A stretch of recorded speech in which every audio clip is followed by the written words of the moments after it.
Hi guys, in this video, I'm going to teach you how to change currency in QuickBooks Online. Start by opening QuickBooks Online in your browser and landing on your dashboard.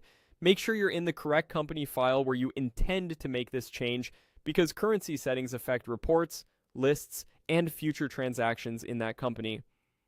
Now look toward the top of the screen for the settings icon. It's the small gear in the header bar. If you don't see it immediately, give the page a second to finish loading or zoom out slightly so the header is fully visible. Click that gear to open the main settings menu. From this menu, choose Account and Settings. This takes you to the configuration area for your company. On the left-hand side, select the Advanced tab. The Advanced section holds preferences that impact how your books behave globally, including currency. Scroll down until you find the Currency section. This is where QuickBooks stores your currency preference. Click the currency row to expand its options. You'll see the current currency displayed. Click that field to open the list of available currencies. Pick the currency you want to use from the list. Take a moment to confirm you're selecting the right one, because this choice controls how amounts are displayed across your books. While you're here, remember that changing currency has reporting implications, and QuickBooks may limit changes depending on your setup. For example, if multi-currency has been turned on or if you've already recorded transactions, your home currency can be locked.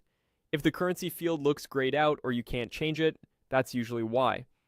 In that case, review your settings and transaction history before proceeding, or consult your accountant for the best next step. Once you've selected the correct currency, click Save.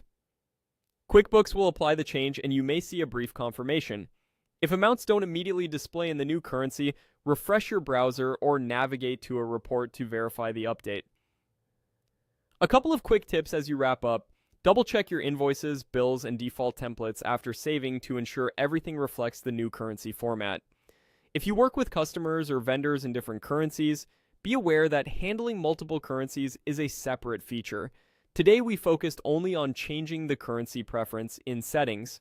Finally, document the change date for your records so your team and your accountant know when the update took effect.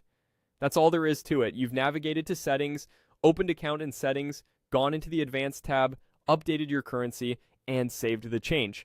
Thanks for watching, and I'll see you in the next tutorial.